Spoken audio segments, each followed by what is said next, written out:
최근 총재께서 말씀하신 거 보면 기자간담회에서도 현재는 본격적인 양적 완화를 도입할 단계는 아니다라고 선을 그으셨고 또 재정 준칙과 관련해서도 엄격성을 이제 강조를 하셨는데요. 우선 양적 완화를 좀 살펴보면요. 해외 주요 나라의 중앙은행들이 최근 어떠한 역할을 하고 있는지는 아마 잘 알고 계실 겁니다.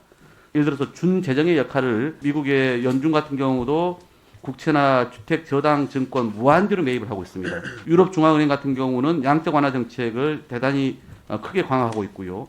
영란은행 같은 경우는 무제한 담보 대출을 실시하고 있지 않습니까? 그러니까 중앙은행들이 이 위기의 경제 상황에서 적극적인 이 준재정 역할을 하고 있는 것이죠. 여기에 반해서 우리 한국은행은 너무나 소극적이다. 예를 들어서 금리나 이건 어디나 다 그렇게 해왔고 금융중개 지원 대출 한도 증액 18조 얘기하시는데 이것 또한 최소한의 역할에 머무르고 있는 거 아니냐 이런 지적들이 있는 거거든요. 여기서 어떻게 생각하십니까?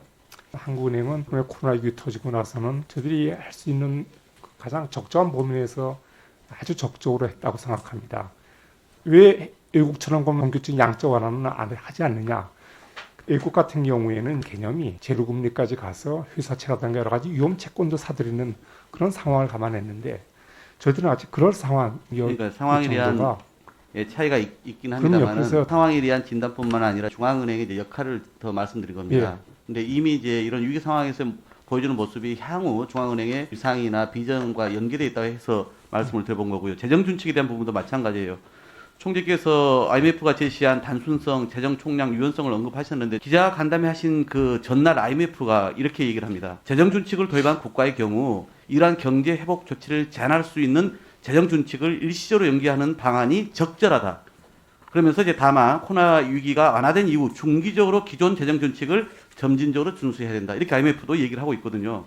그러니까 재정 준칙의 모범국가라는 독일마저도 중단하기로 한 거죠. 총 1200조 가량의 경제 지원 대책을 추진하고 있고요. 그래서 저는 이런 이제 경제적 상황도 감안하면서도 향후의 중앙은행의 역할에 대해서 중장기적이고 세계적인 흐름들을 봐가면서 역할을 좀 더 제고할 필요가 있겠다. 이런 차원에서 먼저 말씀을 좀 드렸습니다. 네, 박 의원님 의견에 제가 저는 이견이 없고요. 제가 재정 준칙에 관해서 드린 제 견해도 IMF가 평가한 그거와 거의 부합하는 그런 상황입니다. 시중은행들이 그동안 이제 전통적인 예대 마진에 집중하면서 은행장이 바뀔 때 또는 새해가 될 때마다 비이자 수익 늘리자 맨날 그렇게 말하는데 개선이 되고 있지 않습니다. 그래서 올해 상반기 기준으로 지금 나온 것처럼 은행의 총 영업이익에서 이자이익 차지 비중이 86%인데 비이자 이익은 14%밖에 안 됩니다.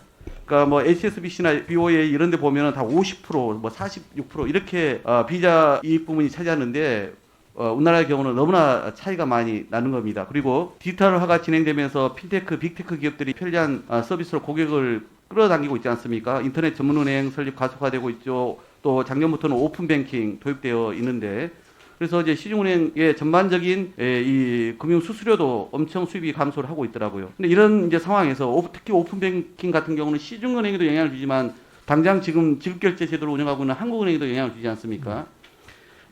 금융위원회가 이제 이후에 금융결제만 참고해서 이렇게 중개기간 없이 직접 연결하는 결제 방식을 추진하면서 기존 이 지급결제 시스템의 안정성에 영향을 줄 수 있다. 이런 우려가 있는데 지금 금융위하고 어떤 논의를 좀 하고 계신가요? 현재 금융위하고 논의 중에 있는 것은 일단 전자금융업 개정을 통해서 지급결제 청산업을 신설해서 저희들이 한국은행이 수행하고 있는 지급결제 제도 업무가 좀 충돌하는 부분이 있습니다. 네, 그 부분에서 지금 협의를 하고 있는데 양 기관의 기본적인 시각차가 크기 때문에 이견은 아직 좁혀지지 않은 상태입니다. 하여튼 은행 가서 대출 받고 이런 시기가 지나가고 있지 않습니까? 대부분 이제 비대면 거래를 하고 지금 은행 지점도 엄청 줄어들고 있고 ATM기도 엄청 줄어들었습니다. 그런데 이제 시중은행도 또 이런 시대의 흐름에 정하고 있지 못하고 있는데 제가 살펴보니까 주요 은행의 IT 담당 인력이나 이런 것들 너무 부족한 상황이에요. 관련된 예산도 너무나 부족하고요. 지금 그림에 나온 것처럼. 그러니까 세계은행들하고 너무나 대비가 되는 상황이거든요. 근데 여기가 최근에 사업펀드 설치까지 해주면서 사업 자금화가 더 어려운 경우가 많습니다. 그래서 현재는 핀테크, 빅테크 기업과의 경쟁성 이런 은행의 실적이 떨어지는 상황에서 우리 한국은행도 좀 연대는 대안을 좀 검토하면서 실질적으로 이 정책에 대한 의견을 제시할 필요가 있다고 생각하는데 어떻게 보십니까? 네. 은행의 수익 구조의 문제점을 지적하셨고 말씀하신 대로 저희들이 한번 그에 대해서 좀 더 관심을 갖고 아무래도 이것은 정부 특히 감독 당국과의 어떤 협조라고 할까요? 협업 그게 필요한 사항인 것 같습니다. 그렇게 노력하도록 하겠습니다.